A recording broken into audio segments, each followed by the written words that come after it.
Hello, I'm Colin Green, and you are listening to Spike Pit.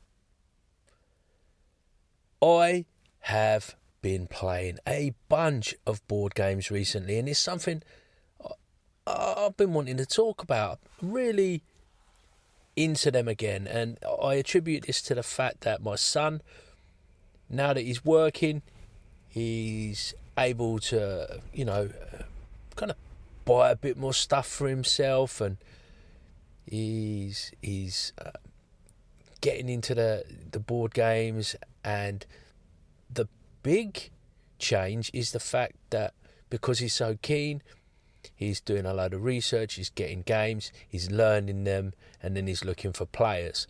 And I'm able to spend some time with family, help him out, get his games to the table, encourage him in the hobby, and it's just worked out really well. Doesn't help my shelf of shame, however, but and whilst I caution him against going silly with it, I do think there's worse things that you can spend your money on, truth be told, especially for a young man just coming up for 19. He could go a little bit crazy, and I'm quite happy that he still wants to hang out with his dad and play some games, especially two-player games. And I like a game, like a party game where a bunch of folk get together, but there's something about a two-player game that I particularly enjoy, and I think there's a certain immediacy and simplicity to it, because you either want to play or you don't want to play. You've only got one other person to kind of convince. It's like, should we play this? No, I don't really want to play that. Should we play this? Yeah, let's play that. Whereas as soon as you get a few more people, you might have a couple of people that are really keen on it, and this is stating the obvious, and then you've got someone who's a bit meh, and you can mess about for a bit trying to decide what game to play. And with him being my son, I don't know, I feel like we have got some similar tastes. He's kind of grown up playing games, and yeah, it's interesting. We went out for a meal the other day, and totally, I was totally oblivious to what he was ordering. And we'd gone out for some Indian food, and we'd both unknowingly ordered Peshwari naan to accompany the meal. We'd both ordered mushroom rice, and I can't remember what else we had, but there was this strange likeness that made me chuckle to myself a little bit. So I now wonder, is that a learned behaviour? None of my other family are making those choices, or is there just something genetic going on? And I guess probably the answer is a bit of both. However, I digress. But talking about taste, it is relevant. We both really enjoy Ticket to Ride. For me, that is a perennial favourite.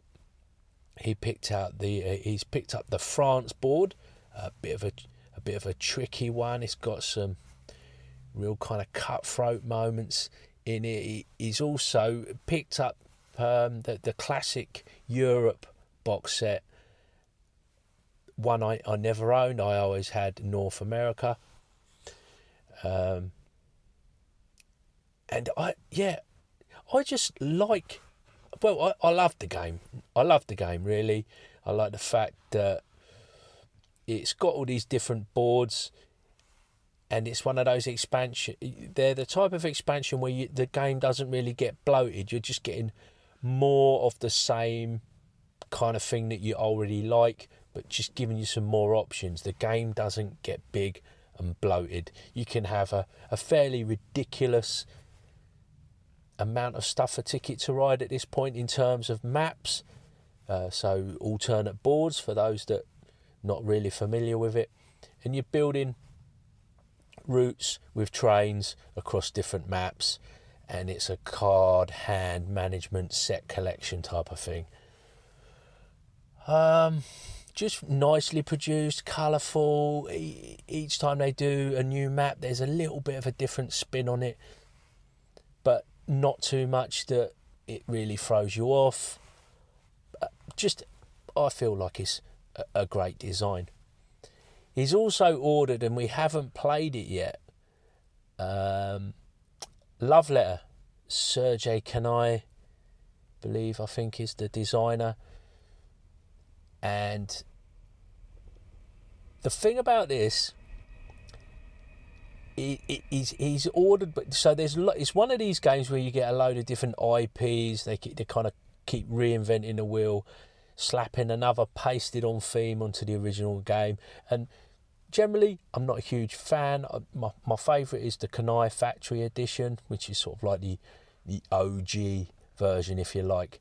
But I've got to say, the Star Wars one, Jabba's Palace, just for someone who likes Star Wars and the IP, it is just, I think it's a perfect theme for the game. And he told me he'd ordered it, and I looked at some of the card art and the whole idea of it, and I thought, you know what, that's quite cool. That is actually quite cool. And cash grab and everything else, all the things I don't like, but I can't help thinking, I'll actually look forward to seeing that. They did a similar thing with The Hobbit, and it was nice enough, but I've moved it on. AEG Games, we're talking about. I've moved on my Hobbit edition. It was sort of photographs from the movie, I seem to remember, like film stills. And I've never really been into that. I prefer them to like reinterpret scenes or characters as actual like pieces of art. Often when they're images from the films, I don't know, they're just a bit dark, and I don't know. And I'm not sure the theme totally worked with The Hobbit, the way, the kind of characters they chose to represent the different cards. It was okay, but a bit meh. I weren't impressed enough to hang on with it. That's very mediocre. Not bad, but not particularly noteworthy in my opinion. Even for me, a fan of Tolkien, and yeah. I also like tile laying games, and another classic is Carcassonne. It's a tile laying game. You pull tiles out of a bag, blind draw, or face down stacks, depending how you want to play, and you're just placing them, trying to link roads, build little settlements, make farms, and you're free. You're all contributing to one large map, placing these tiles, and depending on how they're placed, there's a little bit of set collection in terms of resources. And it's a nice light game, a popular game. People actually kind of compete at tournaments at Carcassonne. But this game just rolls along nicely. It's been out for a good lot of years, and has over its history brought out numerous expansions, some admittedly better than others, but he picked up the whole, they did like a big box collection that was all the expansions. They're not massive, they're just a few extra tiles, a little spin on the rules, in a similar vein to Ticket to Ride. However, with this one, I feel you can get a little bit of bloat if you try and bring it all together, because there's, I think I'm right in saying 11 or 12 smallish expansions. If you try and do all that, I wouldn't. I never have done, and it's my opinion that it would just be way too much. Another tile laying game, and I can't for the life of me think who the designer or the publisher is. It's a new game. He picked it up at UK Games Expo, bought it from the designer, and this is a game called Acropolis. It's a tile laying game, like I say. Each of the tiles is 3 hexagons put together to make a kind of a tessellation of hexagons, and each of these hexagons is one of, I think, 4 or maybe 5 colours, and you are once again tile laying on a group map. The tiles all tessellate together, and you are shaping. No, it's not a group map. You're working on your own map in this one, and what you're trying to do, you're trying to build a map to a certain set of rules where you are in one colour, maybe trying to get hexagons to clump together. So there'll be a condition for scoring this hexagon, and you score your largest score of that colour. So maybe you need to get all your yellows together, for example, and then you've got greens. Maybe you need to get all your greens onto the edge of the board. Maybe the purple, I think, had to be... What was the condition for the purple? I don't know. Each colour has a condition associated with it. But what I liked about it was there is a resource. There's a stone resource, like a quarry, that crops up on some of the tiles. And it's kind of like an auction. Your tiles are laid out in a common pool, and you're taking turns to select and place your tile. And the further up the row you go, the more of this sort of stone resource that you have to put on, you have to pay to have a wider selection. Otherwise, you can take the one at the bottom of the queue for free.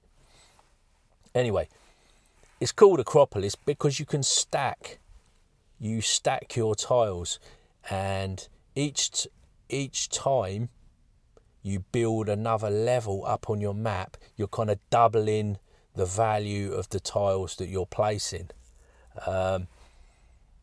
Very hard to explain this type of game, but it's, once again, I like a tile laying game, and the game just flows along really nicely. And I find something satisfying about building a map.